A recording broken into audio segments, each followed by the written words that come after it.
We're going to go ahead and start. It's about 6 minutes after 9. Traffic was not the greatest coming in, so I know there are a few people who are still out there on the road coming in. But I want to go ahead and get started. Some of the folks who are running late may have already heard Mark's intro, so if they were here back in February. So we'll just go ahead and catch them up later. I'm going to get a real dry mouth up here, so I've got water, so I'll be using that. I'm Walt Kaysen, Section Chief of Community Mental Health at the Division of Mental Health, Developmental Disabilities, and Substance Abuse Services.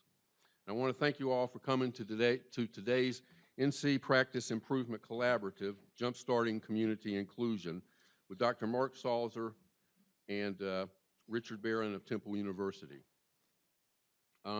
After our February NC PIC, at which Dr. Salzer first presented his model of community inclusion, many attendees requested information on how to implement community inclusion. We're very glad to have Mark back so soon, and with his associate, Richard Barron, to talk about just that, implementing community inclusion. But before I formally introduce Mark and Rick, I want to give you some background on how and why we are here today. First, at DMH DDSAS, Ken Shushelin, Consumer Policy Advisor, Suzanne Thompson, lead of the Community Engagement and Empowerment Team, and her staff have been working for a while to establish and recognize a credible NC-based mental health consumer-led organization able to develop, promote, and sustain a statewide mental health recovery movement. For several years now, we've also been working with a statewide committee planning the annual NC One Community and Recovery Conference, which includes both substance use and mental health recovery. Over time, the very successful, and I mean extremely successful, statewide substance use recovery movement prompted us to focus on the need for a designated mental health recovery movement. I say that with several exclamation marks on my paper. Last summer, Ken, Stacy Smith, Eric Harbour, and I from DMH, and Dave Wickstrom with the Alliance of Disability Advocates, attended Temple University's Summer Institute on Community Inclusion. It seemed then that this model could be of interest to folks here in North Carolina. I look at it like we talk a lot, over the years have talked a lot about stigma, getting rid of stigma, reducing stigma, fighting stigma. I look at this as this is a tool, this is a positive tool, using community inclusion actually to fight stigma rather than trying to fight something. Let's promote something really positive that'll shine the light on the darkness of stigma and make it go away. I know that's idealistic, but just bear with me. I want to also note that we had asked folks to come as teams. We realized that was going to be a tough thing to do, but we wanted people coming with a sense of some team collaboration with some other folks when they got here, because we don't want just this to be a lecture and then you go off and we hope that something happens. We actually want to start making it happen today. And in fact, this is a kickoff of a number of initiatives that all come together. I'll probably review them as I go through this. So anyway, we asked for, we wanted representatives here today from providers, from peer support specialists. We wanted advocates, and particularly CFAC state and local CFAC members to be here. So we basically wanted people who work in the weeds with people with serious mental illness. So I want to thank you all for coming and bringing other folks with you. I also want to thank Debbie Dehoff and Mary Hooper with I2I and Debbie with NAMI for having just some recent conversations with them that were supportive, collaborative, and just reinforcing of what we're talking about, what we're doing today. So thank you, Mary, and I think Debbie may be here somewhere. Okay, so let me run over what a kind of a proposal, even though we're already deep in the weeds on it, I think. And we've talked to a lot of you about this stuff, not maybe so much in its focus version today, but our proposal basically is, let me run over this. Instead of one credible North Carolina-based mental health consumer-led organization we're now considering the development of a statewide network of adult mental health collaboratives. The network would be the statewide adult mental health consumer-led organization able to promote and support both mental health recovery and community inclusion.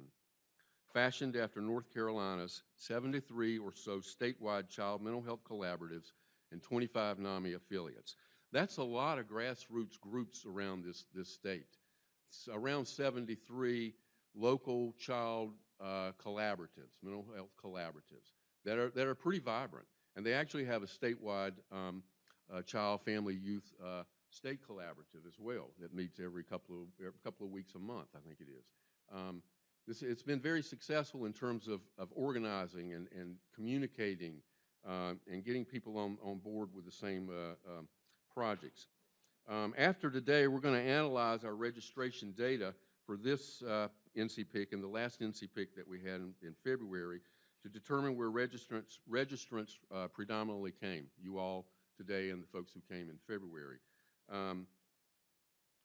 We'll then follow up making additional presentations and promotions of the community inclusion, and I say we'll state folks as well as volunteers out in the communities who are interested in helping with this work. We'll follow up making these additional presentations and promotions of the community inclusion model in your areas of the state to stimulate community interest and attract adherence. Ideally, we'll generate interest in implementing the model in several areas of the state and continue to organize and activate folks to establish and sustain local adult mental health collaboratives and routinely present on community inclusion and mental health recovery. To me, on one hand, that sounds like a real big mouthful, just a loaded project. But let me stop there. I got this little story I just want to read to you or tell you. So bear with me with this odd, brief story. It's about Dorothy, her 3 friends, and a wizard. Dorothy, of course from Kansas, inadvertently finds herself in an odd land with odd ways and odd folks. Her new friends are quite needy, things like a heart, a brain, courage. So they strike out with Dorothy leading to see a wizard they hear can help them. While on their way, they encounter many serious trials and tribulations which Dorothy and her friends resolve by working together. Initially, they're denied admission to see the wizard, but they persist and eventually are admitted. Upon meeting the wizard, he uses all sorts of wizardry to scare them off, but they realize he's just a regular person, nice even, pulling levers, making this and that happen. Yes, the wizard sends Dorothy and friends on an adventure, and ultimately all works out well. Dorothy returns to Kansas, and her friends' needs are also met. But that's not the point. Dorothy and friends are a collaborative, helping and supporting one another, advocating to others. The wizard could be an LME-MCO CEO, an elected official, living right down the road, just like the Wizard of Oz was. Most are nice, and it's not golden steps along the way, though. Most are nice and often helpful and have lots of levers with which to make things happen. They might be good places among many for collaborative members to visit often. And of course, there are always things and beings that both scare, hurt, and help. But collaboratives of friends can be quite helpful, supportive, and nurturing. So remember, there's no like a collaborative. The end. So that's the end of the more creative piece, I guess. Let me be the more bureaucratic side of things. I need to remind you that to get credit for the being here today for professional credit, continuing education credit, you must turn in your evaluation surveys to receive the MBCC hours. I also want to remind you that you must stay for the full day to receive the credit. So without further ado, let me introduce our speakers today. Dr. Mark Salzer is professor and former founding chair of the Department of Rehabilitation Sciences at Temple University. He is also the principal investigator and director of the Temple University Collaborative on Community Inclusion of Individuals with Psychiatric Disabilities, a rehabilitation research and training center funded by the National Institute on Disability, Independent Living, and Rehabilitation Research. Dr. Salzer has more than 100 scholarly publications and is an internationally recognized expert on community living and participation of adults with serious mental illness. Richard Barron, has worked with the Temple University Rehabilitation Research and Training Center on community living and participation for the past 15 years, with responsibility for a broad range of training, technical assistance, and consultation services, helping state and county mental health offices and local community mental health centers, psychiatric rehabilitation programs, and peer-run services develop policies, programs, and practices that promote community inclusion. He was previously the director of Matrix Research Institute, which focused much of its work on improving employment opportunities for individuals with mental illness, and previously worked at one of the nation's oldest psychiatric rehabilitation programs, Horizon House, in Philadelphia, developing and directing community-oriented services. With all that said, I'll turn it over to Dr. Salzer. Thank you. Great. Thank you, Walt. I don't know how Rick ended up with a longer introduction than me, but that just doesn't seem right. So I'm already starting out with, despite that introduction, we're both actually pretty informal. So despite the fact, again, that I'm also wearing a suit and tie and all that kind of stuff. So we're informal here, ask questions, make comments. We will be using the microphone when anything comes up, so let's make sure we do that. But if you have to get up, move around, get coffee, use the restroom, whatever, do whatever you need to do to be comfortable in here, right? Because we're going to be together all day, and we'll have a lot of conversation and have a lot of fun.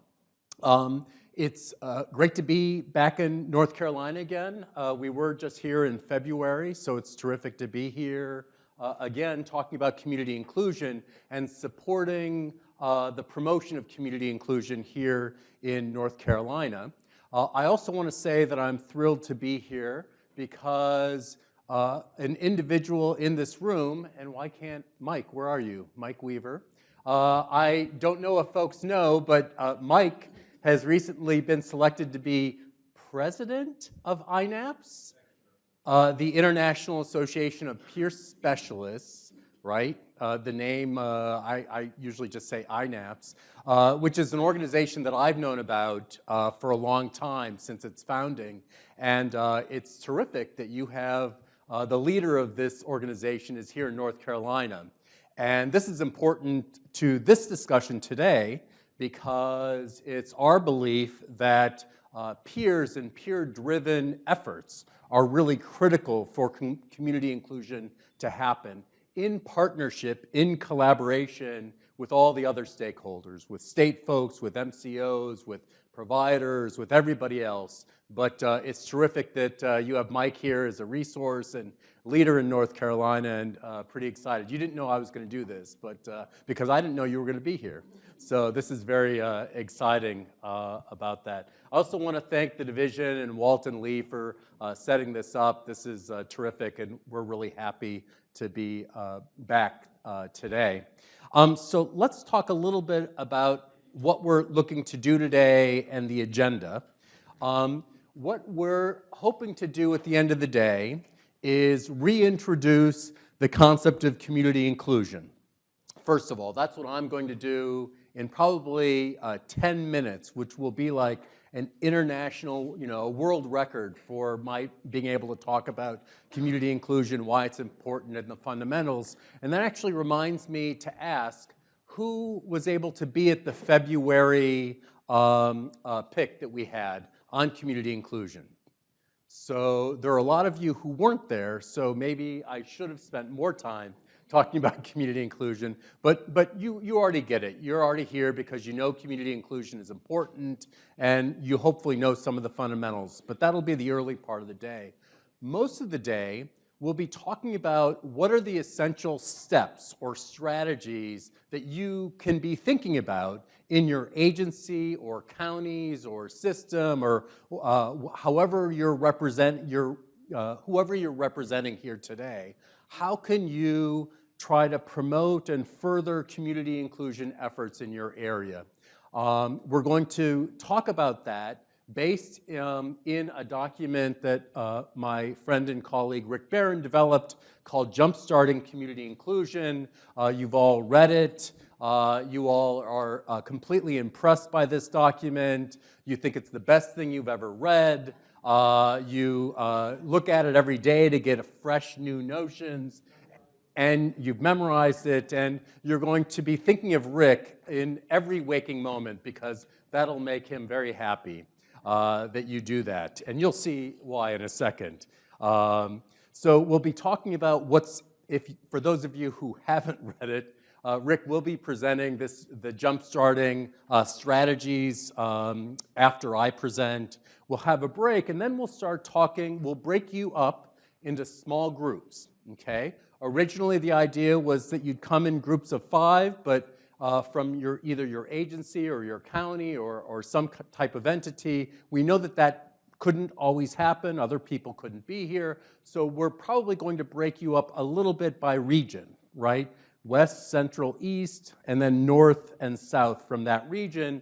And we'll see how big these groups are. If it's bigger than 10, then we'll break you out or separate you into smaller or subgroups within region. And then we'll be leading you through or asking you to go talk with one another to address different issues or questions. In the afternoon in particular, we'll be talking about or supporting you in developing plans for next steps you might take to promote community inclusion.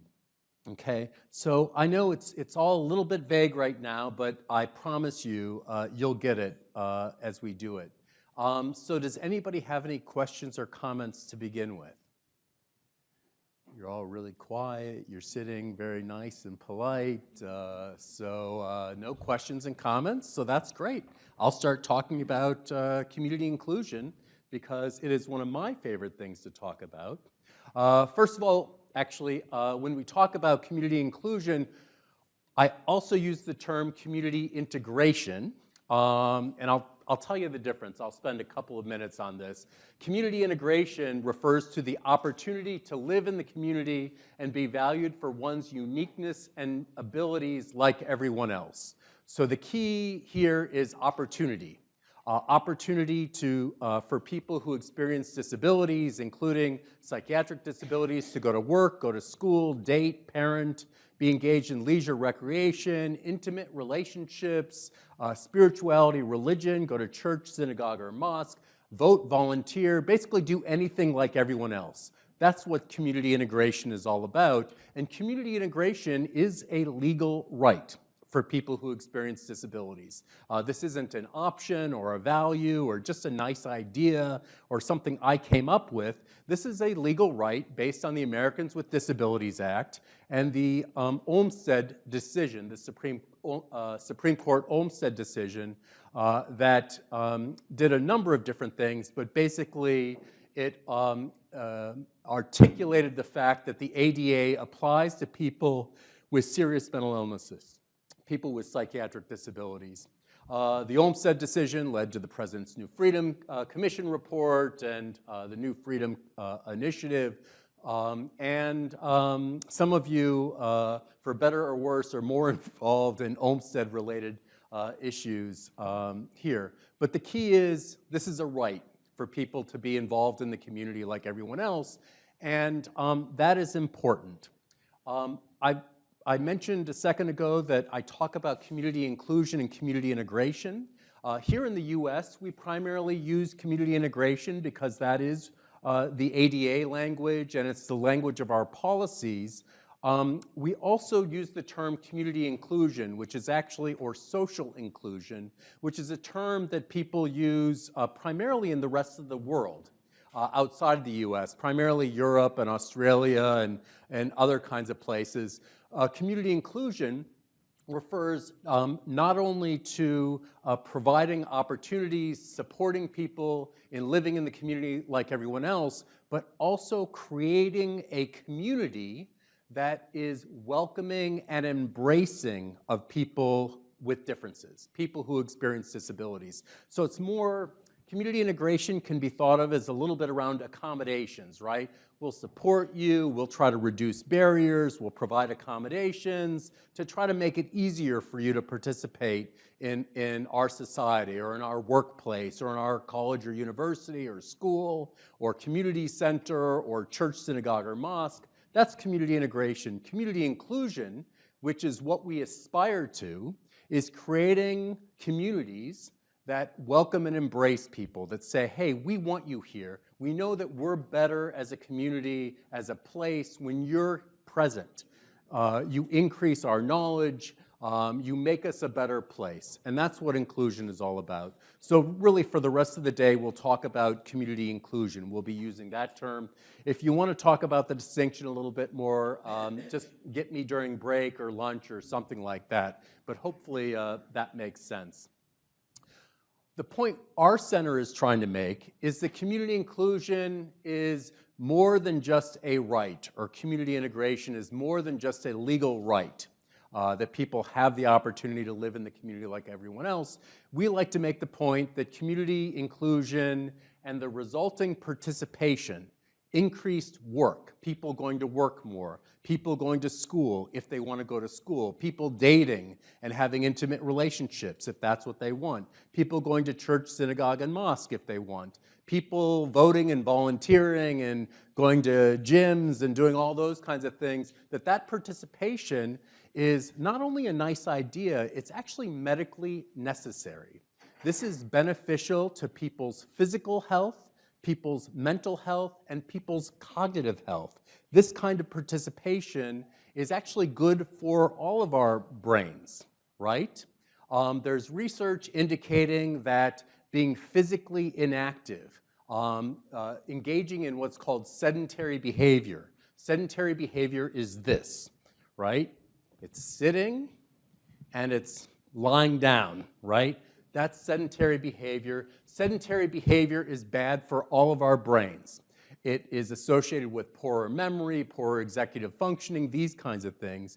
People with serious mental illnesses spend between 70 to 90% of their time engaged in sedentary behavior, much higher than the general population. That is bad for people's brains. That's bad for anybody's brains, and might have or partially explain some of the cognitive issues that we see with people, where they have some challenges thinking through things. It might have to do with the fact that they're sitting around and not using, not activating their neurotrophic factors that are associated with enhanced cognitive functioning. We also know that loneliness is associated with poorer cognitive functioning. People who are more lonely and isolated, this research is with older adults who are more lonely and isolated have poorer cognitive functioning.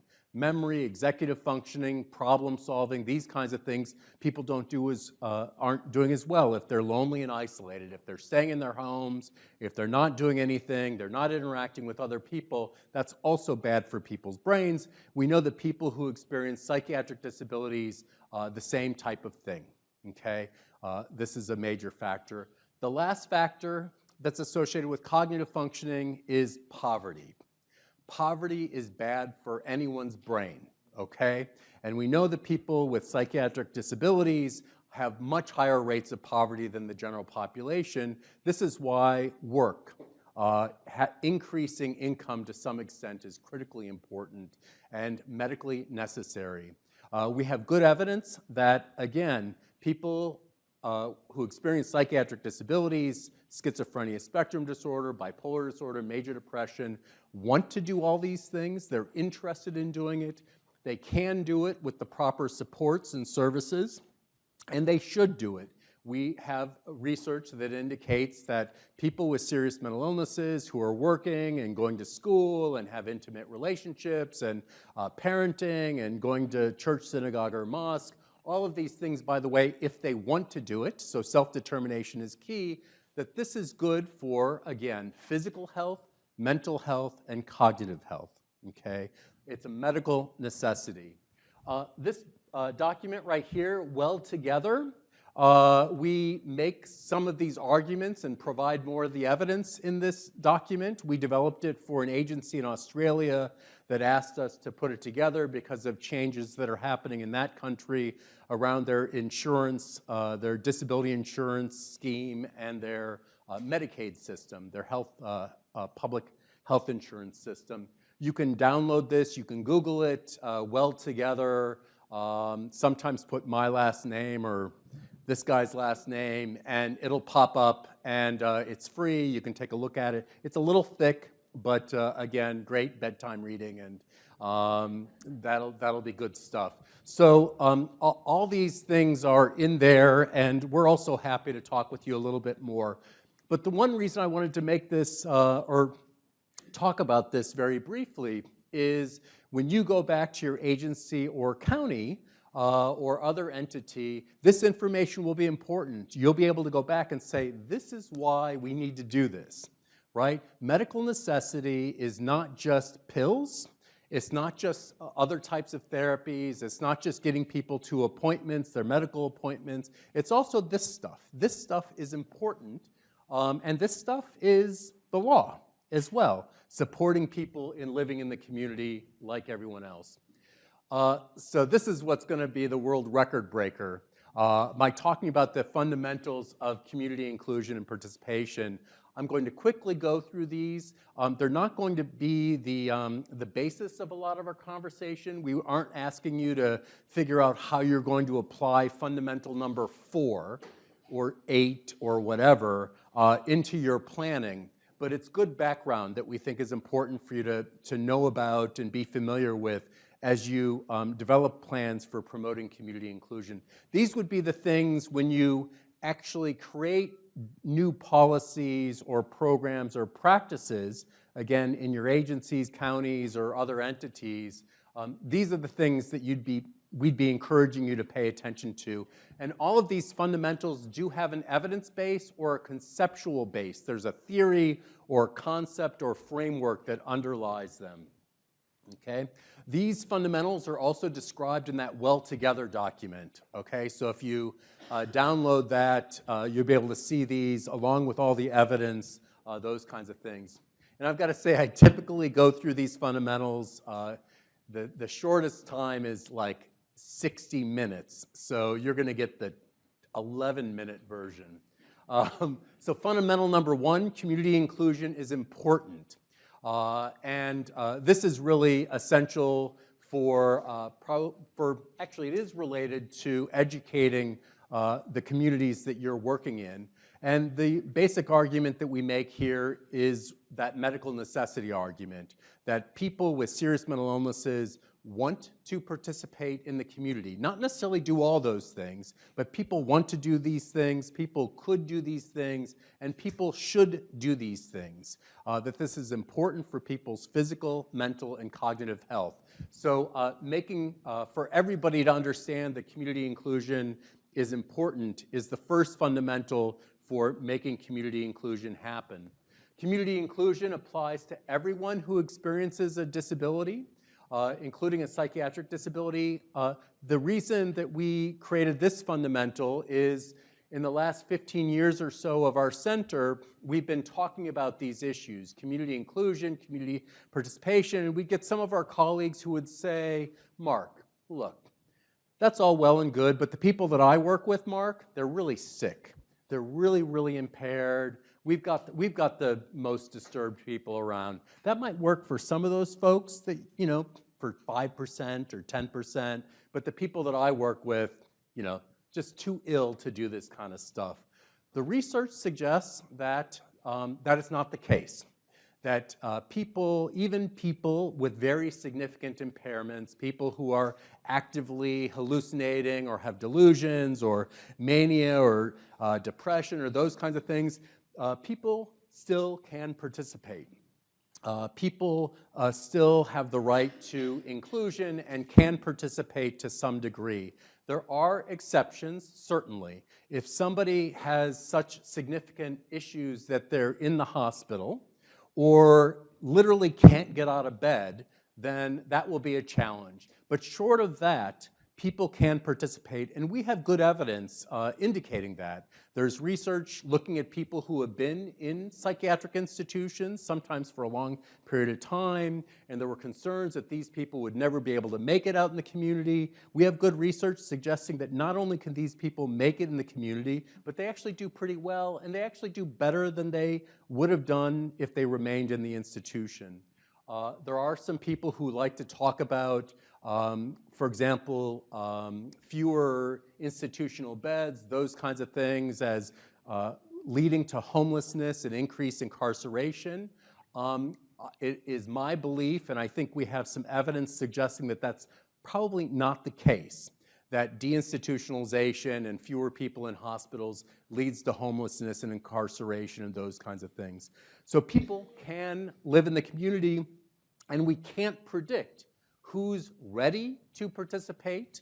That's the other finding, primarily in employment. We're not good predictors at who's ready to do this, who has the right skills or the right mindset to go to school or to be a parent or to date or those kinds of things. We can't predict who's going to be able to be successful in those areas. In the employment area, the best predictor of employment outcomes is someone saying they want to do it, okay? That's the best predictor. It's not readiness. So we're happy to share that research with you and support you as you think about it. So that's fundamental number 2. Thanks. This gets me moving around. Rick's trying to make my life easier. And I told you about sedentary behavior, that if you're just sitting or even just standing still, you're not firing off those neurotrophic factors. So I tell people, you want me to move around because I sound smarter if I move around and move my arms, because I'm getting all that brain stuff firing around, and I sound smarter, I think. Fundamental number 3, community inclusion requires seeing the person, not the patient. This is something incredibly fundamental. If we view people with serious mental illnesses, someone diagnosed with schizophrenia, only think about them in terms of deficits and impairments and symptoms and diagnosis and medications and hospitalizations and homelessness and incarceration and these kinds of things, focus just solely on the deficit, it'll be harder for us to think about community inclusion for that person, right? It'll be more difficult for us to really promote that and view this as really important and spend the time supporting that. The alternative is viewing the individual as a person like everyone else, okay? Certainly a person who experiences issues in their lives. I have bad allergies, right? My story could involve my bad allergies. I have gout. So I'm a person with gout, but I'm a person, right? I might have stuff, I might have a little flare-up that makes it hard for me to walk sometimes, but I'm a person like everyone else, and we need to view people with serious mental illnesses as people like everyone else. The reason we mention this is we have evidence that policymakers, but providers in particular, have very similar attitudes and beliefs about people with serious mental illnesses as the general population, okay? We, and I'll include myself, I'm a psychologist, we see people as negatively as the general population, people with serious mental illnesses. And this is something very important for us to address, because if that is the case, then it will be difficult for us to fully support that person living in the community like everyone else. We don't want you in our workplace. We don't want you in our church. We don't want you in our educational system. We don't want you dating our whatever. These are big challenges and something we need to address if we're going to be able to promote or fully promote community inclusion. Fundamental number 4. Self-determination and dignity of risk are critical for us to understand. Self-determination refers to supporting someone in being able to basically make choices and decisions regarding their quality of life free from undue external influence or interference. Basically, really supporting somebody in doing what they want to do, not what we want to do, not what we want to encourage them to do, either actively or maybe not so upfront, but we're kind of encouraging somebody to do something that we think is good for them. Really supporting someone's self-determination. Dignity of risk refers to the right to make choices that affect one's own life, even when these choices could or do turn out to be mistakes. Allowing individuals to learn from their mistakes along the way like everyone else. Promoting self-determination and dignity of risk is critical to promoting community inclusion, okay? We have evidence that when we do promote these kinds of things, people with serious mental illnesses have better outcomes. Most of this evidence is within the service system and how people receive services, but some are also interventions that promote self-determination and dignity of risk.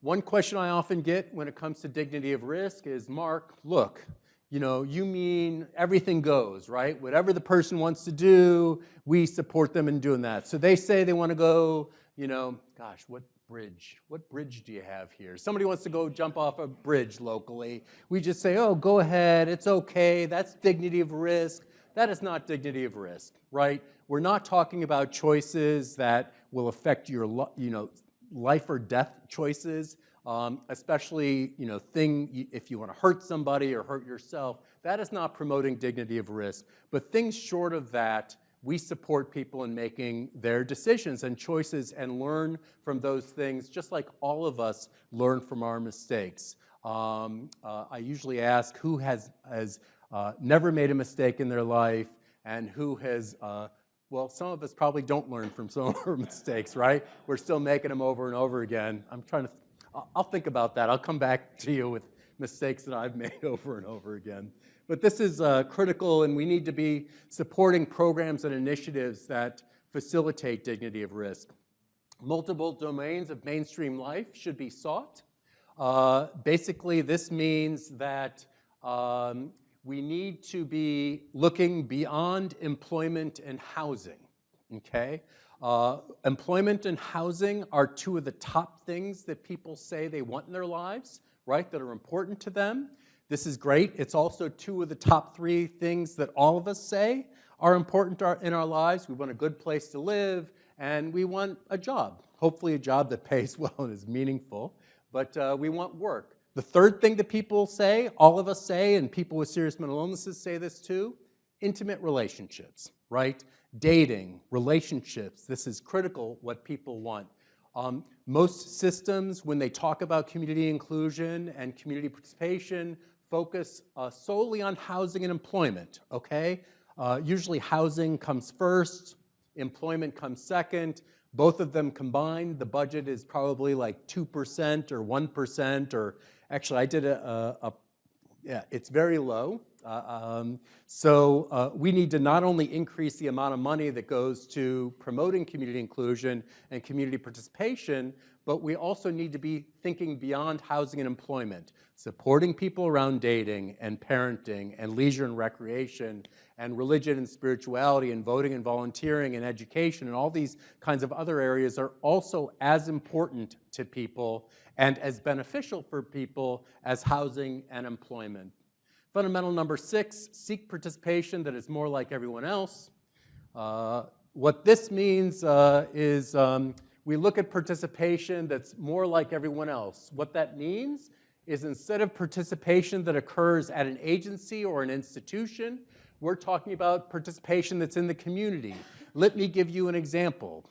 When we talk about community inclusion and participation with some agencies, they'll tell us, oh, we do a really good job with that. We have movie night at our program on Wednesdays, and we do dances at our agency once a month on Friday nights. We've got this stuff licked, right? Leisure and recreation. That is a good thing, right? We're not anti-participation. All participation is good, but that is not community participation like everyone else, okay? That is in an institution versus community-based participation. When I go to a movie in a movie theater, okay? Thank goodness I don't dance, but if I were to go dance, I would go somewhere where people dance, right? I wouldn't go to an agency necessarily. I wouldn't go to a program. Choice is a good thing, so if you want to still have that, that's fine, but we need to support people in participating in the community like everyone else. Second dimension is the extent to which it's staff-directed versus person-directed. Who makes the decision about the participation? Is it the individual themselves, or is it staff? And the third is this participation that promotes separation from other people versus association? My favorite example of this is you've got your Durham Bulls in town, and I'm sure other communities. I like baseball. I like minor league baseball too, so pardon my sports references. But I know a lot of agencies and programs that are rightfully proud of supporting people, of trying to get tickets to local baseball games, and they say, hey, who's interested in this program and going to this local game? You know, we got 10 tickets. We can load everybody up in the agency van and all go to the game. And hey, we can buy soda and popcorn, and this is great. And you know, people go and they enjoy themselves.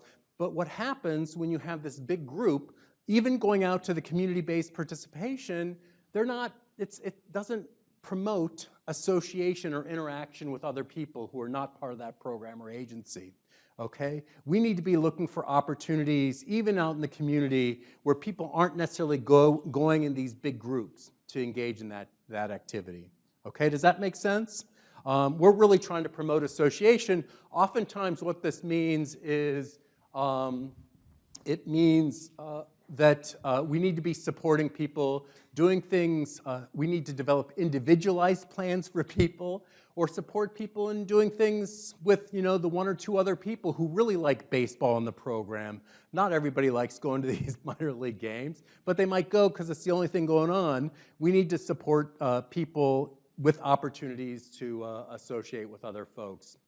There are a whole bunch of other fundamentals, and I just paused for a second because I don't want to eat into Rick's jump-starting time. So I'll go even faster, and a couple of these are the last three are, I think, probably the most important. Fundamental number 7 is using emerging support technologies, including natural supports of family and friends and engagement of peer supports to promote community inclusion. The emerging support technologies that I'm referring to come from supported employment, supported education, and supported housing strategies. And I'm not going to go through all 7 of the principles underlying those types of programs, but we can use those same principles or technologies to promote or support somebody in going to church, synagogue, or mosque, support someone in dating, support someone in parenting, these kinds of things. So we can use those same evidence-based technologies, but in different types of areas, okay? We have research indicating that people with serious mental illnesses utilize natural supports. A natural support is basically somebody who's not paid, okay? So any of us who are paid to provide services, we're not a natural support. We're definitely a support, but it's not natural. A natural support will be friends, family members, neighbors, clergy, strangers, acquaintances, all of these kinds of folks. And there is evidence that people with serious mental illnesses, just like everyone, utilize natural supports in their lives. Our job in promoting community inclusion is to try to enhance people's identification and development of these natural supports and utilize these natural supports. Natural supports are often available 24 hours a day, 7 days a week. Just like, you know, think about our own lives. When we have an issue or a problem or something going on, who do we call for support, depending on the different area of our lives? And the last type of support that's important for us to utilize are peer supports. Peer supports are effective practices. We do have evidence underlying peer support as a best practice. And we believe that peers should play a primary role in promoting community inclusion in particular. Why is that the case? Who knows better how to live in the community with a mental illness than somebody else who is living in the community with a mental illness, who's working and going to school and dating and parenting and those kinds of things? This lived experience is essential for us to pay attention to. And that collaboration with other individuals in the system is really critical to make this happen. And these are just different types of initiatives that promote natural supports in particular.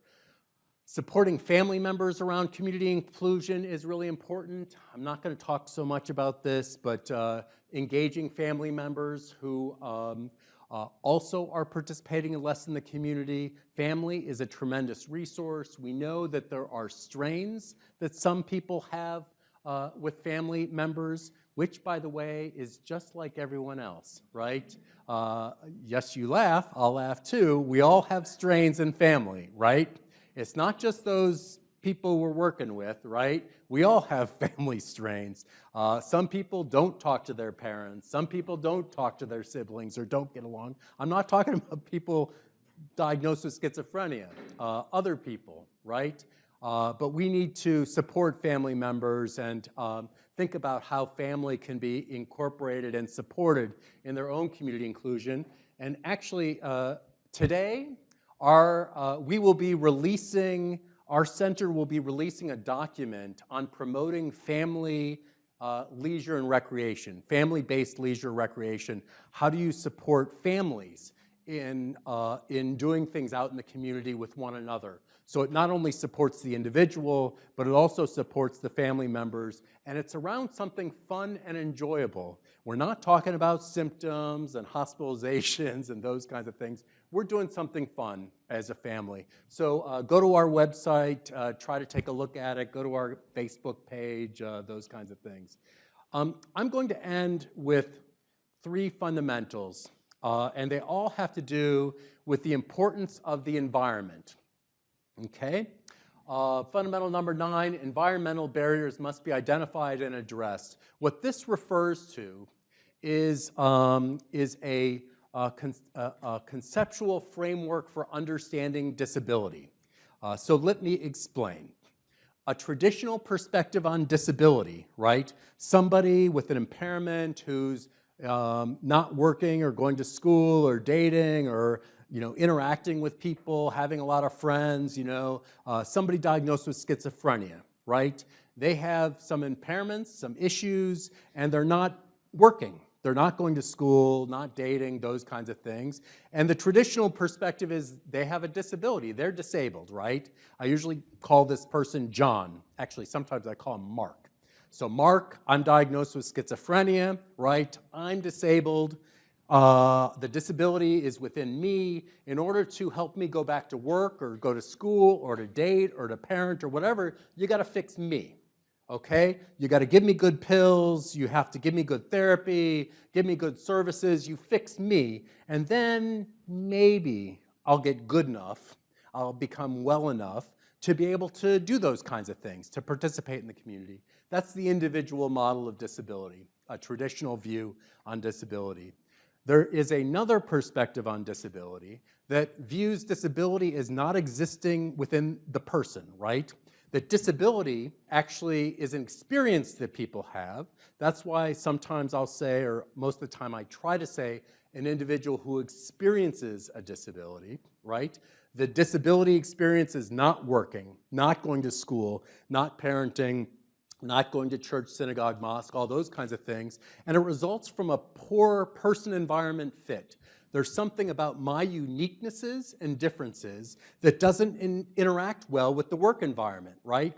My work environment, they don't like people who sometimes talk to themselves or people who seem shy or communicate differently, right? Or if I'm an employer and I'm making hiring decisions and you come in and you shuffle in and maybe your clothes aren't, you're not dressed in a particular way.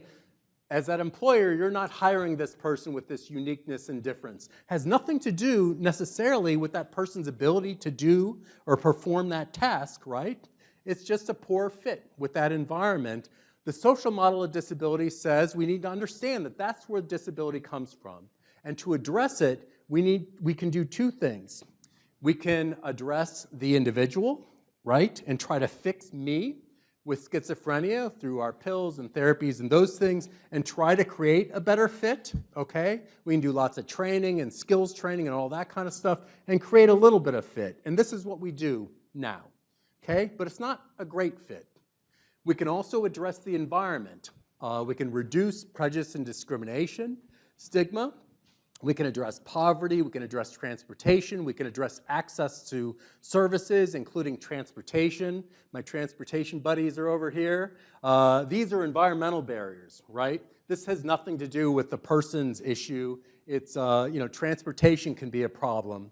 And we can address, the disability that way, or we can do both. We can address the person's needs, and we can address the environment's needs.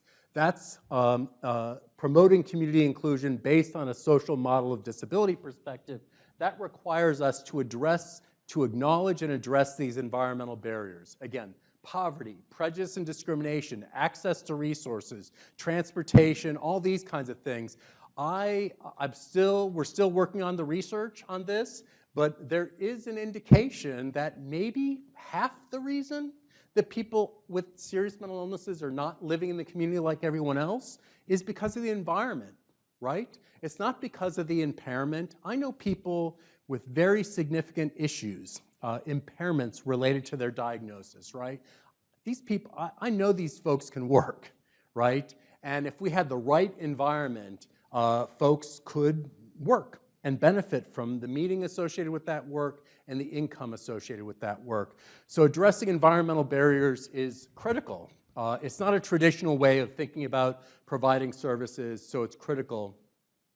Accessing mainstream community resources is also important. What this means is we can't just depend on participation resources within our mental health services. We need to be supporting people in using resources that any citizen in our counties and states and country can utilize, okay? We don't need specialized or just need to depend on specialized services, right? Oh, the person can only benefit from our supported employment program in our county, which, by the way, is underfunded and people don't know enough about it and not enough referrals, but we can't just depend on that. We need to be using vocational services and supports that are available to anybody in the county, right? And support the individual in using that, support people in using libraries and gyms and everything that anybody else utilizes.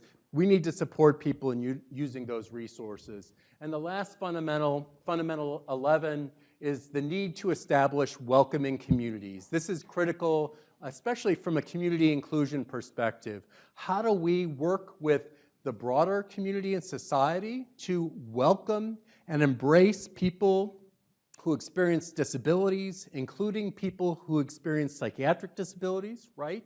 How do we create a community that's welcoming and embracing? We want you here. You're important to be part of our community. You are critical to our success and doing a good job in this area.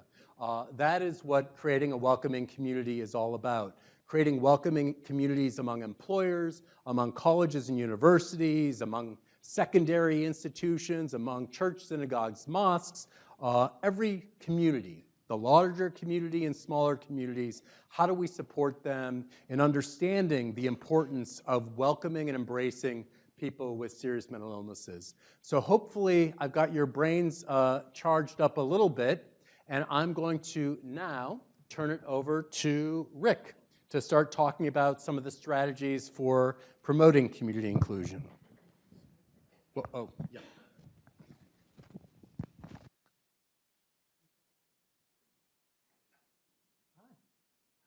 Do you want to use this or? No, you need a mic. Oh, okay. I'm going to try not to talk as quickly as Mark has been talking, although ordinarily I talk about twice as fast as Mark talks. Yeah, I'm going to use Yeah, I'm in his way. Okay. Why? That's it. I can move it from here. No, I'm trying to. Oh, there's slideshow. Sorry. They're taking me up on moving around, getting coffee, doing those other things. Good. So I started to say I'm going to try and speak a little less quickly than Mark. though ordinarily I speak about twice as fast because I get excited about this stuff as well. But he does a great job, I think, in laying out some of the challenges that we face in trying to transform the system that we've got into one that genuinely treats people as individuals, treats their desires to participate in community life like everyone else seriously, and provides the support that people need. This is a substantial challenge, we think. What we thought it would be valuable to do today is to sort of look realistically at that challenge and then try to answer the question of, yeah, so what do you want me to do about it? I think we've done a great job of talking about the principles. We need to go to action, and that's part of what I want to try to get into today. See if that works. Okay. And we want to do it for a couple of reasons. One, because there is this enormous sense of urgency that we feel that we're trying to transmit to you as well about making the kinds of changes in our programs that are important. I talk a lot about the change being one in which we're trying to move from the sorts of things that we do now, I talk about it as the overly warm embrace of the mental health system. With the best of intentions, we do a tremendous amount of things on behalf of people, the sorts of things that Mark was talking about, bus trips and social events. And we embrace people and I think unintentionally create a kind of dependency on ourselves and our programs to give people a kind of alternative life. Susan Estroff talks about the sociologist talks about the degree to which we've created a subculture of psychiatric disability. And the thing about subcultures is that their values differ significantly from the values of the mainstream. And what we're talking about is helping people revalue those things in their lives that they wanted when they were younger and get our support in moving toward them. There's another group in England, you can tell it's an English group because of the way they spell center, the Center for Social Inclusion, that talks about building supported pathways to everyday community activities in the mainstream. And that's, I think, what the task of community inclusion is.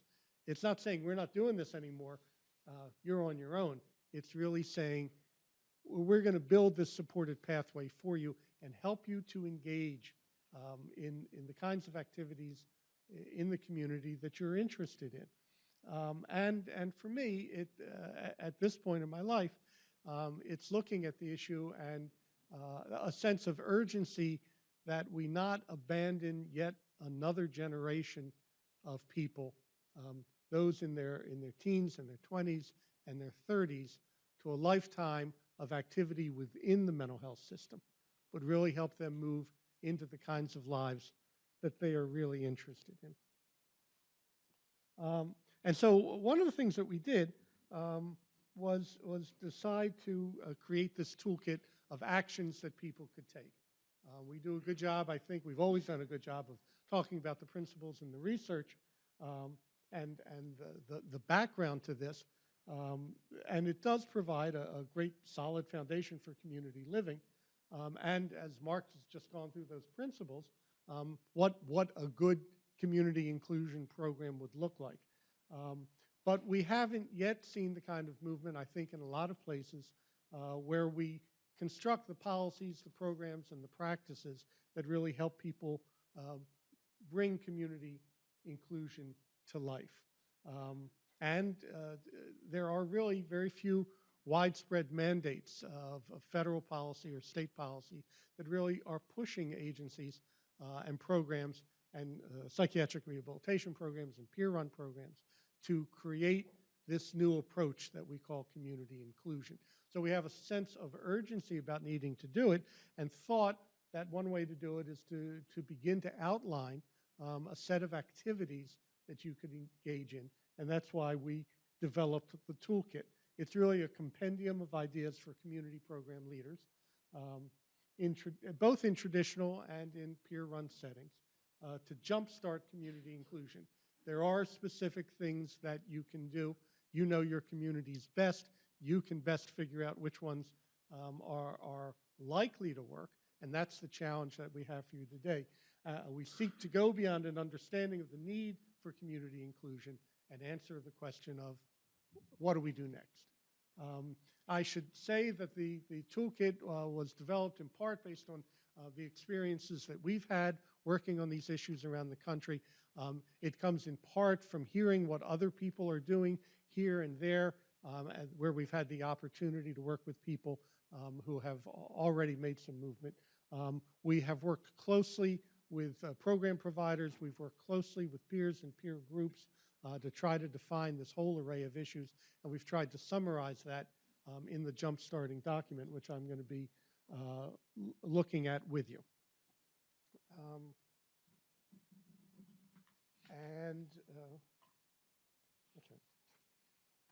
I want to, ooh, there we are. No. So I want to talk a little bit about what the toolkit is and is not. It's a compendium of these ideas. Well, let's start with what it's not. It's not a defined sequence of activities. We're not saying start here, do this, do that, do the other thing. It's a compendium of ideas that you need to look at, you need to make decisions about, you need to figure out what works with your community. We'd like to say it's a comprehensive set of suggestions. It's not. We're expecting to hear from you about the other things that you've come up with. Nor is it an outline for required activities responsive to state or federal mandates. What it is a broad-based set of possible first steps, a set of resources included in the toolkit from materials that we've developed that are available through links on our website, an initial expression of possibilities. But we are hoping over the years to hear more ideas from you folks and be able to expand that toolkit for other people to use. So as you develop your programs, let us know what you're doing. So what we wanted to do is stimulate your ideas for planning in your communities. I'm going to review the toolkit, 10 large domains, as briefly as I can, provide you a couple of examples, point you to some particular resources that are available in the toolkit and on our website. And hope that when we give you a chance later in the morning to talk about these things, you can begin to pick and choose about what constitutes a priority for you, what you think will work in your community. So, we okay so far? I know many of you have not actually memorized this, so I'm having got it. So let's start with education. One of the ways you can start, and it's only one of the ways you can start, is to acknowledge that there are a lot of people in your community who may not yet know what community inclusion is and what direction you want to take your agency, what direction you want to take the county, how you want to move forward, and the kinds of lives you are helping people to lead. It's important sometimes to get that education started. What our experience has been as we go around sort of relates to what Mark was saying, that despite the fact that we think the evidence is there that people should participate in community, that they would if given an opportunity and support, and that they could, there's lots of evidence that this works. A lot of the people you may be dealing with are less convinced of that. One way to start is to educate that community. So we've begun to talk about, well, here's the 8 things we came up with. The board, service recipients, agency leadership, practitioners, family members, community organizations, the people who fund your agency, and also sharing that information with professional groups at conferences and workshops. Is there a part of that educational task that you think we've missed here? Some population that we need to also address? We're not really saying that this is something you have to do all of this, and you have to do all of this first. But if you feel, yes, ma'am.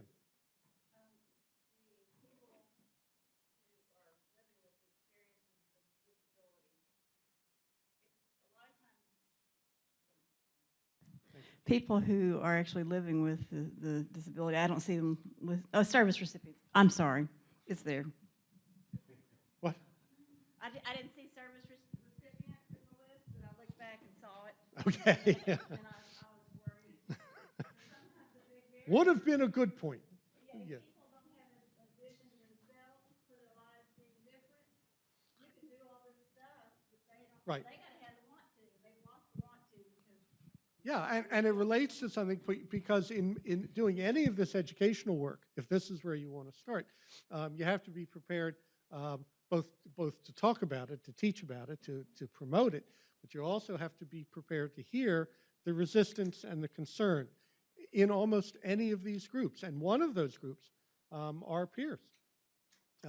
For people who have had years of experience, depending on the agency, to provide a life for them, an alternative universe, as it were. This is kind of frightening. And we'll talk about that as we go along. Well, we'll talk about it now. We were once up in Scranton, Pennsylvania, talking about community inclusion to a group of peers, a relatively small program. And while some of the people we talked to who had been receiving services for years were excited about this new direction, there were a large number of people who were vocal about being a little frightened and disappointed, and it all began to center on bingo night. Are you going to eliminate bingo night? And it's sort of representative of, in part, how dependent people are, but it's also representative about how short-sighted we have been about saying, well, we're glad you enjoyed bingo night. Maybe you're ready to join the bingo night that the church runs on Thursday night. But you get that feedback a lot, or you get feedback from parents that say, I know my child can't do this. And then you need to start talking about, well, let's see what happens if we at least provide the opportunity for somebody to do that. But you have to, in these educational efforts, be prepared for that sense of risk and worry about it, and try to take that seriously. Sure. So it'll be a little louder. Louder? Nobody ever asks me to be louder. I am. Okay. Okay, so, whoa. I'm a lot louder than I want to be. The other example educationally is we're going to be doing a workshop, a webinar for this in about a month's time for the National Association of State Mental Health Program Directors. They're not really on board yet, but they want to know what this is about. And we have to be prepared in talking about it to hear their concerns about this sort of shift in direction. So that these educational programs are things that individual agencies can take on with their local communities. They're things that county mental health administrators can take on. There are things that the state can take on. But they are directions in terms of beginning to get the word out that this is where we're going. Yes, ma'am? Oh, we'll get there, but ask your question. That's okay. So we're all in mental health, and we're talking about assisting individuals in the community and creating these welcoming communities. What about where welcoming or unwelcoming communities are started, which is in our schools? Is there a concurrent movement to educate schools and change the people who are being trained up and coming to be our community members, where it's really starting is in the school? So that is one of the groups I left out. You're absolutely right. And it is a great suggestion. There's an award-winning program that the Allegheny County, this is Pittsburgh, Pennsylvania, mental health county office has sponsored for a number of years with 2 or 3 high schools, in which they form integrated groups of people with and without serious mental illness. They get them talking, and they get them at the end of the year to make a presentation to the rest of the school. And it's a great example of trying to get in early on the attitudes that people have. Therapists in school systems, and even kindergarten students are suspended for symptoms of mental health diagnoses. Right. And I don't know how that possibly helps them to be disciplined in that way. And the school as a whole is not Right. welcoming to individuals with mental health diagnoses. So it's both faculty and students in school settings. Good point. So that's one way that you can go. You could decide in your local community that you want to undertake an educational initiative about the importance of community inclusion. You could start somewhere else, or you could start with education. You can do 2 or 3 of these things, but you're going to be asked to make some decisions about where to start. So the other is to make a formal commitment to community inclusion, to take a stand and say, this is the direction we're going in. We've worked with some places where they establish a community inclusion committee. An agency might establish a committee of different stakeholders that is going to push the agency and monitor the agency's progress around its activities with regard to community inclusion. You might simply take on the task of revising an agency mission statement. You might include community inclusion goals in your agency's proposals to your funders. So the funders are beginning to get a sense of where you're going with your program. You might start a pilot program. You might just establish connections with a single mainstream organization, a local YMCA or a local high school or a local community college, and begin to use that as a way to begin to get some traction around community inclusion. One of the things we want to recommend to you is that you also take a look at your own agency and make sure that you have a welcoming environment for staff at your agency who have their own histories of psychiatric disability. Because in our research, what we have found is that we don't walk the walk within our own agencies. And take a look and go back and start talking to people in your agency about how that works out. And press local funders of all kinds to begin to think about how they can be funding this. For some reason, I like the idea of agency-based community inclusion advisory committees with multiple stakeholders. They can assess the agency's status and its policies, set goals, build a broader coalition. I think back to when I started in the field 50 years ago. I am annoyed to say, I'm not even embarrassed, I'm just annoyed that it was 50 years ago. And the thing I was proudest of was the July 4th picnic that I ran for the agency, and the Thanksgiving dinner. We did a big formal dinner, sit down with a dance and a talent show and everything. I think back to what I now think I should have been doing. What I think I should have been doing is figuring out with individuals what they wanted to do for the 4th of July. Did they want to connect to their families? Did they have a small group of friends? Did they want to go somewhere? Did they want to do a picnic rather than relying upon me to do the picnic? For the Thanksgiving dinner, and the Thanksgiving dinner was the center of my life for 5 years while I worked at Horizon House, shouldn't I have been saying to people, what connections do you want to make to the people you know? Everybody else is going home for Thanksgiving. What do you want to do? Rather than providing that alternative universe.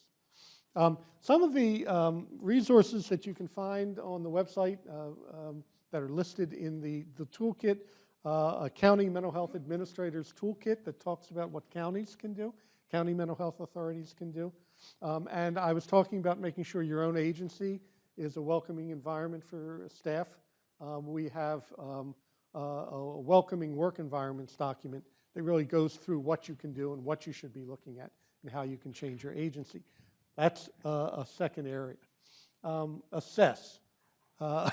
For some reason, when I had this section outlined and I saved it, I managed to save it under S's. I'm not sure why I did that. Assess where you stand with multiple stakeholders. One way to start is to figure out where are you. You can ask service recipients about their community participation goals, and we'll talk a little bit as we go along about the Temple University community participation measure, which allows you to sit down with people and go through how much are you involved in the community and where are the areas you'd like to be more involved. and begin to look at that both with regard to individuals and then to aggregate that data to see where the clients that you're working with are engaged and not engaged, and where their goals and ambitions are. You might want to begin talking to staff about whether they understand this, how much of their time and energy they want to put into this. You may want to use that advisory committee you established to assess your agency's current policies, programs, and practices, explore the views of community organizations, start getting out and saying this is where we're going, how would you respond to that? And spotlighting the community need of specific populations. It is possible that you have specific subpopulations within your population of service recipients who define community inclusion differently. You may have different racial groups or ethnic groups or groups from different national origins. You may have gay and lesbian members, all of whom may define their community inclusion needs differently, and you want to be sensitive to those issues as well.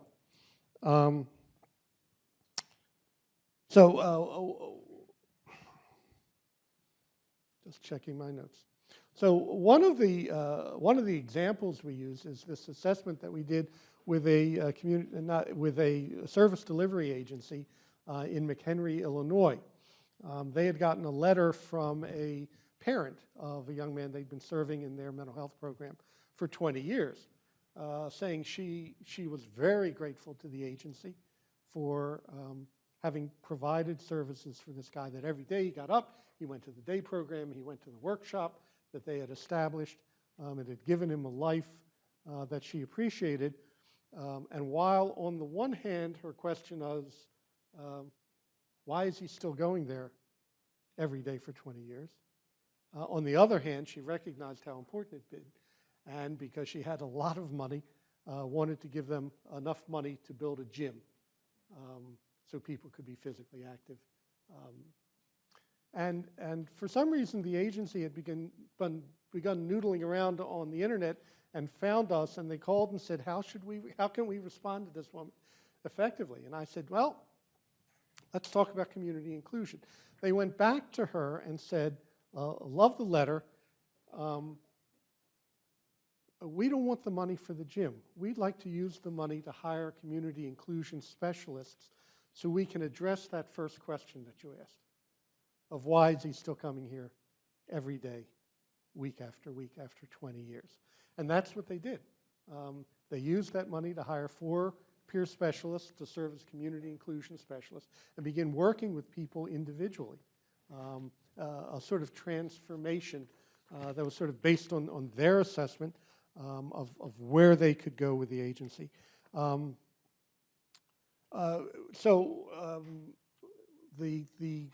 toolkit directs you to a number of resources, one of which is the community participation measure, which you can see in a document called Peer Facilitated Community Inclusion that's on our website.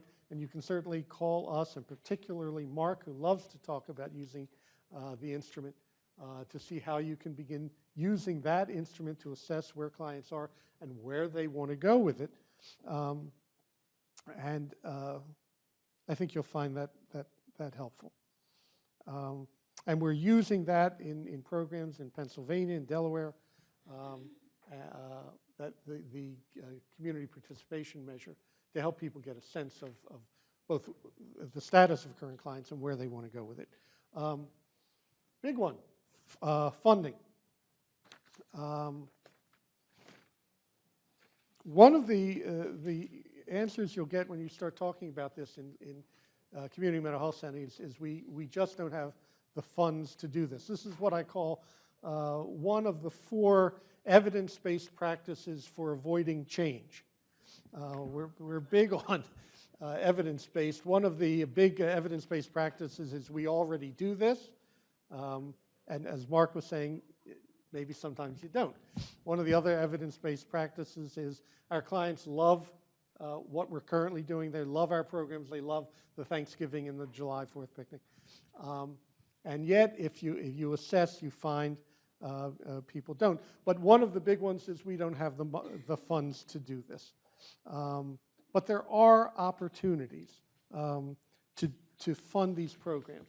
One is to shift funds from traditional in-house programs to community inclusion activities. Mark has talked extensively about promoting the notion of community inclusion as a medical necessity, and that means turning to your Medicaid funding or your program funding and saying this is what we need to do to meet the real needs of individuals. Allied with that is what is called the self-directed care program. Let me run through the list and then we'll get back to you. Self-directed care initiative in which you say to people, how would you like us to serve you? What are the services we really need to provide? I think there's great opportunity for philanthropic support for community inclusion, starting a scholarship fund, and drawing on the resources of peer support. We'll get back to that in just a moment. Ma'am, you wanted to make a comment.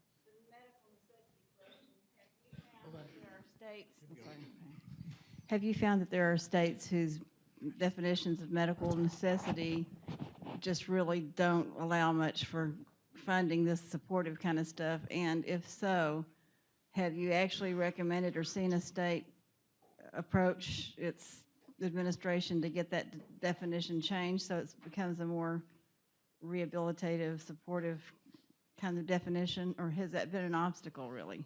Yeah. Well, I can give you one example of work that we've been involved in Delaware County in Pennsylvania, in which we got the state to agree that we could define medical necessity as anything that contributed to an individual's recovery plan. And it was on a research-based, experimental base, worked out rather nicely. And what we established in what was a set of peer specialists working with individual clients was a program in which they said to individual clients, well, it was interesting because the first thing they said was, do you know how much money Medicaid spent on you last year? It was $6,000 or $8,000 or $10,000. It's a good deal of money. And the general response on the part of clients was, really? That much? And then we said, how would you like to spend that amount of money next year? And broaden out. Do you want to continue to spend it on case management? Do you want to continue to spend it on attending day programs? Are there other things you'd like to do with that money? Because we're open as long as it relates to your recovery plan, because we can get that through. It was interesting because the first response was not exactly excited. I think people either didn't believe it or didn't see that there were alternative sources of support. And we went through an extensive process of talking again and again with people. But after about 6 months, people began to say, you know, could you buy me a lawnmower? Because I'd like to make some money over the summer. Would you pay tuition to community college? Because I need this course because I think I'd like to work in this area. The one that killed me was this young woman who said, would you help me pay for a baby shower for my sister? Because it would really change the way my family sees me. I like that. It just killed me. And we were able to get that paid for, and get travel paid for, and get a lot of things paid for. But it took some time to convince people that that was so. So that was a very clear self-directed initiative. I'm kind of watching the clock as we go, but we're doing all right. We doing all right? Yeah? Yes, thumbs up. Well, that's good. Okay. Training. Another thing you can do is start off by training. You see, there's really not a sequence here. I'm just throwing out a number of options for you to consider. While it is, I guess, theoretically true that community inclusion ought to be everybody's job at your agency, there's still going to be a need to decide who exactly bears the most responsibility for working with individuals, helping them to define their needs, and helping them to achieve their community inclusion goals. We think it needs to be a widely held value of the agency, but at the same time, there needs to be one person who really carries that responsibility. And whoever that is going to require a certain amount of training. In moving in this direction, first you have to decide who that person is. You have to develop a job description. We're going to talk a little bit more about that in a moment. You need to make sure that supervisors are on board and then provide training for the supervisors about how to help people meet these goals. And identify and manage the risks of community inclusion. There are risks. There are risks to the individual that we've talked about, and it doesn't mean we shouldn't be taking risks. It means we can be identifying those risks and anticipating them ahead of time to minimize the opportunity. There are risks to the agency in terms of its reputation. You'll hear that from agency administrators. And when you go out in the community will see perceived risks. So you have to be prepared for all of that. We're beginning to define what that community inclusion specialist, for want of a better term, we were talking about the community inclusion engineers last night, what that role is really going to include. The first part of it is helping the individual to identify their goals, partnering with service recipients to identify community resources, working with colleagues to build supports for individuals. So you're going to have to be working with people within your own agency to convince them that this is a good direction for people. Develop the service skills. But in developing the skills people need to participate in the community, you want to do that without falling back on classes within the agency, social skills training. You want to begin to get people out in the community as quickly as possible. Accompanying individuals into the community and recruiting others, making sure your job descriptions allow for that. Responding to the environmental barriers Mark was talking about. Discussing disclosure. Some people who are going to be engaged in community life are going to be comfortable disclosing their mental illness. Some people are not. For those who are, there's a process we can help people with in terms of when do you disclose your mental illness and to whom and under what circumstances. And then working with mainstream groups, we'll get to this a little bit later, and responding to the ongoing concerns. This is a long-term engagement. This is not just hooking somebody up to a congregation and saying, start attending services, get to know people. It's getting engaged and being available over the long term. I knew a job coach many years ago. It was a woman herself who had quite an extensive history of disability, but she had recovered and she'd gotten a job as a job coach. And she said the best part of her week was Sunday night. She had a caseload of about 14, and she said every Sunday night at least 6 people would call and say, I've really been enjoying the weekend. I feel relaxed. I'm getting very anxious about going back to work tomorrow. I don't really want to go back to work on Monday morning. I think I'm decompensating because this is very difficult. And she said, come on. Give me a break. What do you think everybody else is thinking on Sunday night? Nobody wants to go back to work on Monday morning. Get yourself together, go in, and then call me and let me know what it was like. And she did that endlessly with people. And that's the sort of long-term support that we're talking about, trying to make sure that people have available to them. And training around all of this is an important part of what you can be doing.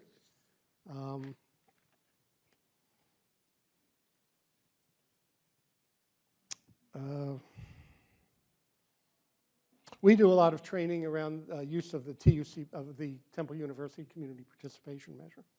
All right, should I keep going? That slide's not there? Okay, we'll try to correct that. Okay, 6th set of ideas, program focus. Mark was talking about supported approaches, supported technologies. We're not talking so much about in-house classes and services. You may find from if you implement the community participation measure, that there are certain areas that a lot of people are interested in. A lot of people may want to go to work. A lot of people may want to join a congregation. A lot of people may want to do this, that, or the other. And you can begin to develop the programs that support them in doing that. But you want to use the supported technologies. So the supported technologies applies across all of these life domains of employment and education and housing and family relationships and social opportunities and recreational program. The notion is to get people out and active and supported by staff while they are out and active. Part of the supported technology is that everyone ought to have the opportunity, quick movement into real-world situations, on initial support as they adjust themselves to the community, and then long-term support. And if we do that, we find that people function better than the endless kind of training and preparation that we offer a lot back at our agencies. Our colleague, Dr. Gretchen Snethen, runs a biking program, and she does some training about bike for people who want to be physically active, about how to use a bike, how to maintain a bike. They provide bikes. They link people to local bike clubs. It's a great way to get people out and active, but it isn't essentially an agency-based activity. It uses a kind of supported technology. Innovate. Here's where I think, as Mark was saying, we have a tremendous opportunity to focus the work of peer specialists on community inclusion. I call it innovate. I had wanted a one-word noun. All the others have a one-word action verb, rather. Commit, plan, train. I was going to call this peericize, but that just seems stupid. So I went with innovate. But we think for a whole variety of reasons, this is one of the most immediate, fundable, and effective actions you can take to jumpstart community inclusion. And it's because the way in which peer specialists have their impact is by sharing their own experiences and making the possibilities real for people to participate in community life, to work, to go back to school, to date, to join a congregation. So the things you can do, if you have peer specialists working in your agency, you can revise their job descriptions to focus on community inclusion. You can develop new job descriptions for peer specialists. You can clarify the expectations. You may have some peer specialists who are generalists and will work with anyone. There are some who are specialists. There are some peer specialists around the country who are just focusing on employment. Some just focusing on educational support. So that and some are focusing just on particular populations. Some peer specialists just working with people coming out of jails and prisons, for instance. So define that role for individuals. You can add to the Wellness Recovery Action Plan a community inclusion section. I think there's great opportunity to seek specialized funding for new peer specialist assignments. I think, I don't know how many peer-run services you have, but I think there's an opportunity to begin working with peer-run services about how they become less like day hospitals and more like community inclusion programs, because they can take it furthest. And of course, encouraging families to be active. We have begun doing some training in Virginia, where at the end of the summer, we'll have trained a couple of hundred peer specialists on the principles and techniques of community inclusion. Again, you can look at the peer facilitated toolkit. One of the things I'd recommend that you look at in the toolkit, the jump-starting toolkit, is a document that I simply love called Into the Thick of Things.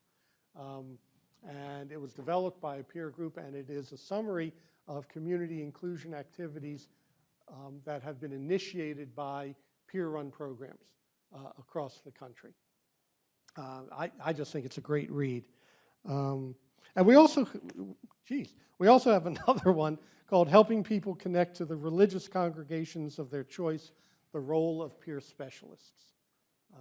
And we can do that in almost all of those domains that we've been talking about. But here it's particularly interesting. You have a fair number of peer specialists in North Carolina, I presume? And how about peer-run programs? Not so many.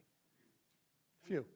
We're kind of good. We just want to keep moving. Okay. All right.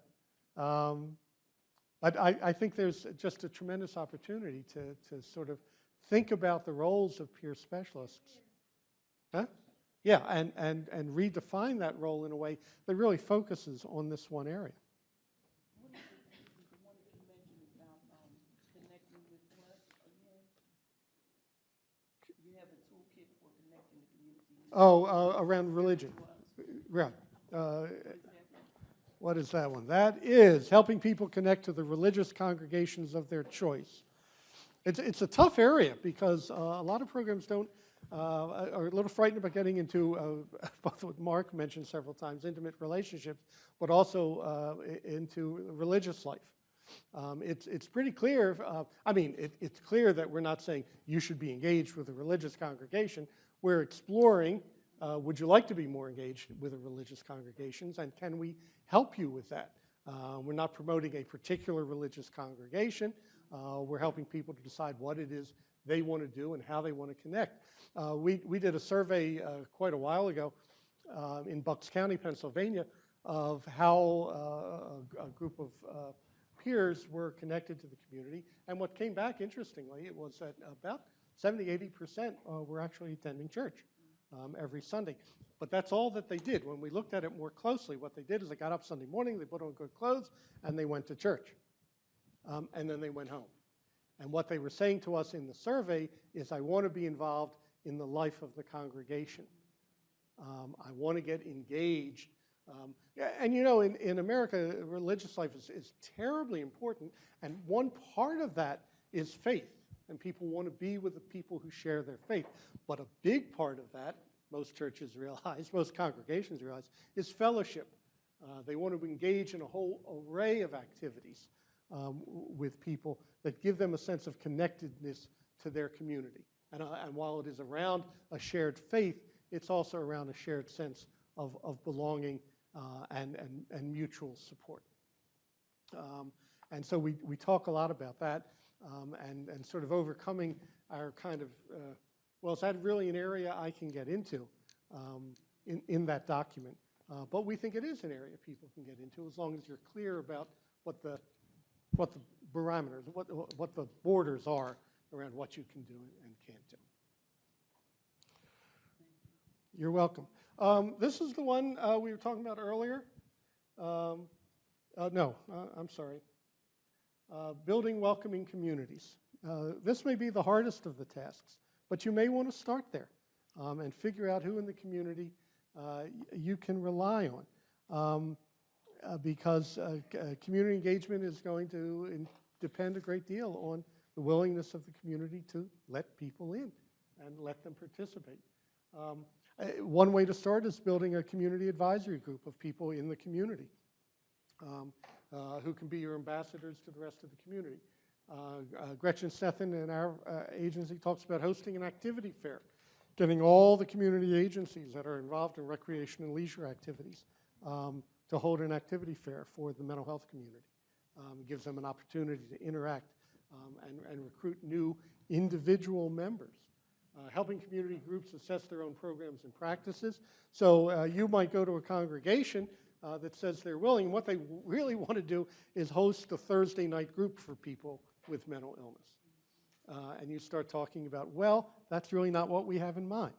What we have in mind is people participating in the whole array and start working with these community groups about their perceptions and what they can do in terms of breaking down some of the barriers.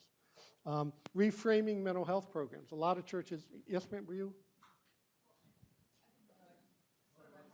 I can talk loud, I don't need a mic.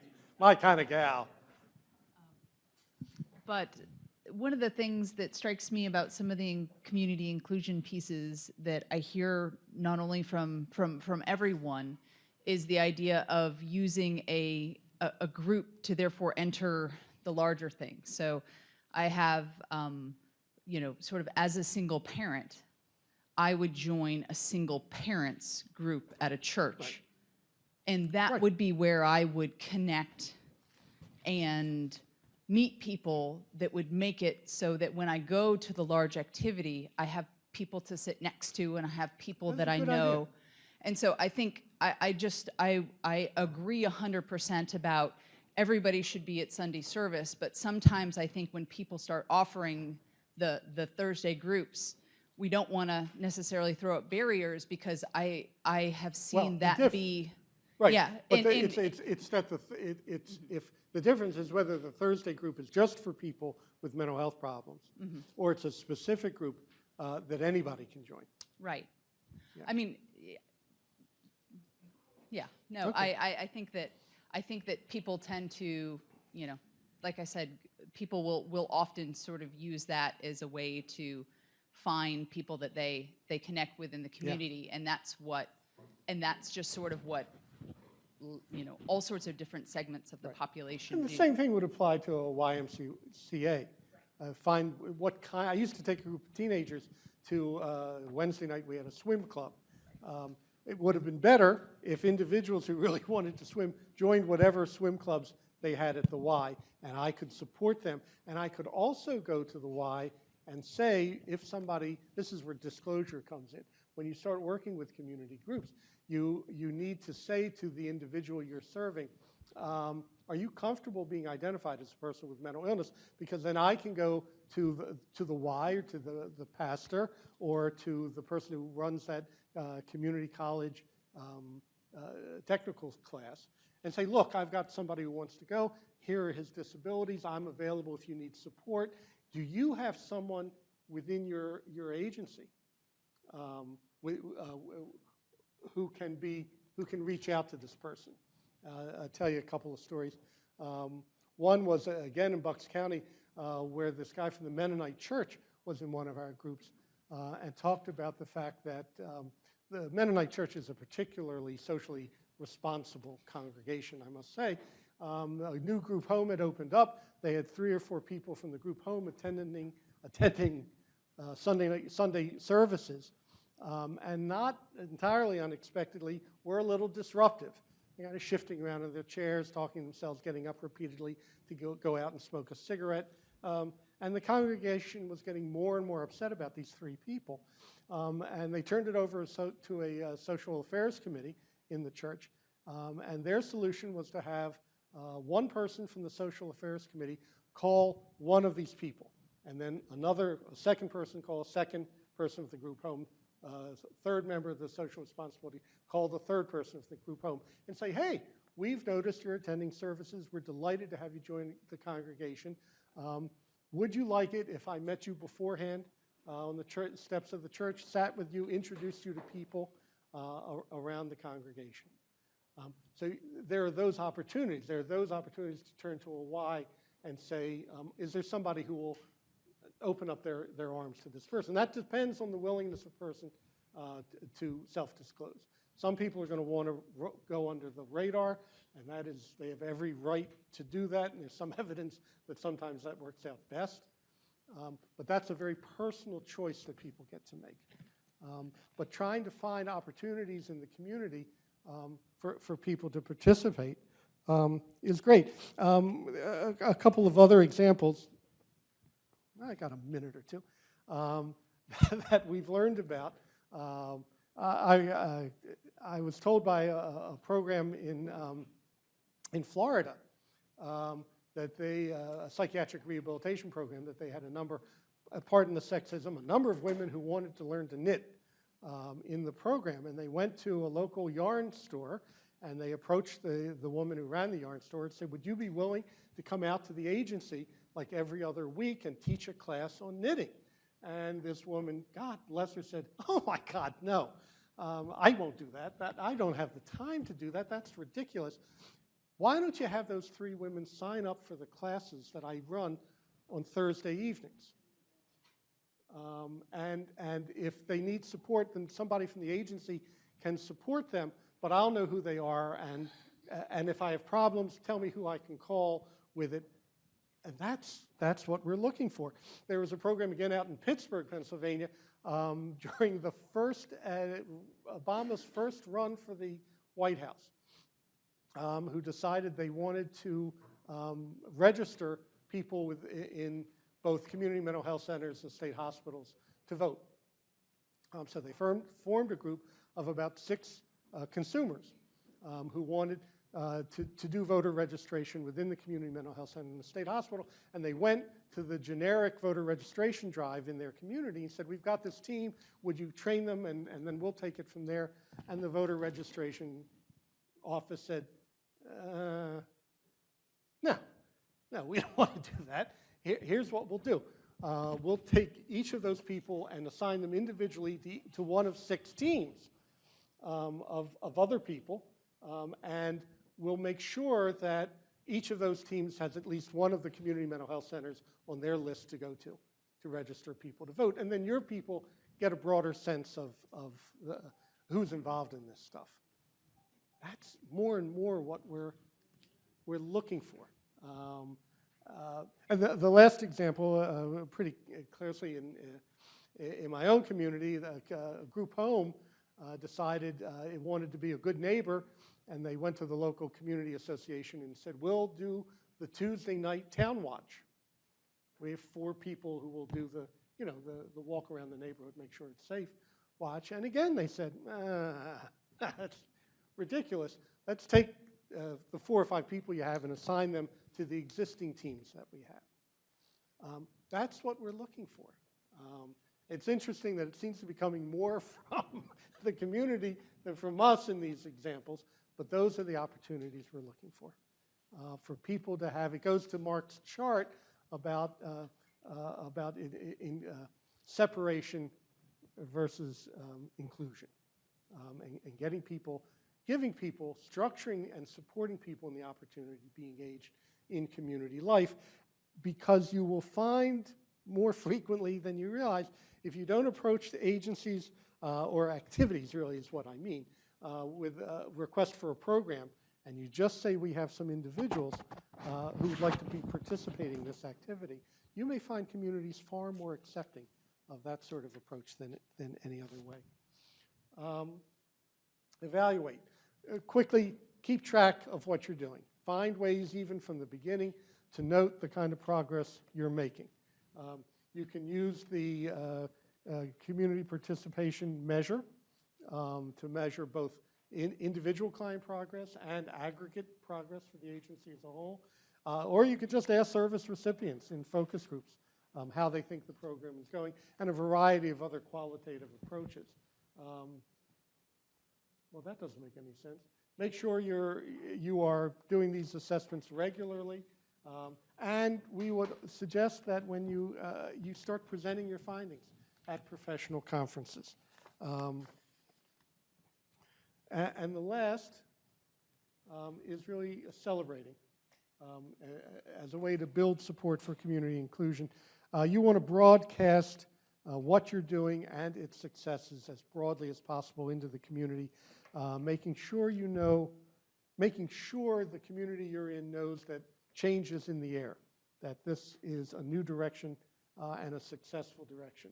Highlight your community inclusion champions, develop a traditional publicity campaign, get into the newspapers, get onto the 6 o'clock local news, make better use of social media, have folks tweeting and texting and whatever else would constitute the use of social media that I don't really understand or use myself. To make clear that they are part of this community. Use storytelling techniques. We've been doing that. I'll just mention the last and then go back to storytelling. Focusing attention on community inclusion champions on staff. Make sure the people on your staff who are doing this well get the recognition and the rewards that they deserve. But I like storytelling. We have been looking at various ways to do storytelling. And there are a number of resources on our website, one called Beyond the Diagnosis, Storytelling and Community Inclusion, which talks about, have any of you ever listened to NPR to StoryCorps? It's a great opportunity to get people to talk about their experiences of community inclusion and begin to build a repository of these examples that are available to everyone on StoryCorps. It's a wonderful opportunity. It talks about just using storytelling within your agencies. And we also are recommending story slams. At our summer conference last year, we did two things. We asked a storytelling group from a mental health agency in, yikes, I don't remember, somewhere in the Midwest, to join us. They had 4 people who came and at lunch told their stories of community inclusion, people with lived experience. Just got up, they were funny, they were heartbreaking, they were interesting, they were dynamic, they were very skilled storytelling. But at the same time, one of our staff collected a group of 4 people that we knew locally and helped them prepare for telling stories. And they told their stories. It was a fabulous lunchtime activity. It was just really remarkable. So you can begin to use storytelling because it doesn't have to be just within the mental health setting. People can tell their stories in a whole variety of community settings and can get publicity for it. The issue is often when you start talking to people with lived experience, there's a tremendous tendency to focus on, this is when I got my diagnosis, these are the medications I have, these are all the problems I have. So there's a little bit of training around getting people to tell that more positive story of, here's what I wanted to be active in the community, here's the challenges I faced, here's how I met those challenges, and by God, look at me now. But that, if you only did that of all of these things, I would just be delighted. And your goal, of course, is to please me in all of these activities over the next year. I'm going to stop there. Yes, ma'am. The 3 things you just said. The 3 storytelling techniques? Yes. One of them is just doing storytelling within your agency, and training people. The other is to use StoryCorps, which is very easy to use, and you can just go onto the StoryCorps website and get into that system, and it's 2 people, 1 person telling the other person their story, and then it gets logged into the Library of Congress and is accessible to everyone, and then you can also use it in your promotional materials. And the other are story slams, which are essentially storytelling opportunities for people to talk. So these are also in the jump-starting document. You can see references to materials that we put together related to these things as well. So you'll be able to see those in the jump-starting document. So we really are going to take a break. So go get re-energized. We are pretty much done talking. Hold on 1 second for now. So the rest of the day is really going to be your talking about your ideas, what's going on, where you're working, what you want to do to jumpstart community inclusion. So go get energized, go walk around, get those neurotrophic factors going on. Let's come back here at 11:15. We will be moving into regions and other small groups. So where you're sitting right now, you'll probably be moving. So just prepare for that, all right? Come back psychologically prepared to move around. So go have a great break. Oh, Walt has one thing. And definitely be back by 11:15, 11:10 if possible, because lunch will be starting at noon, all right? So we won't have a lot of time if we don't get started on time. Thanks.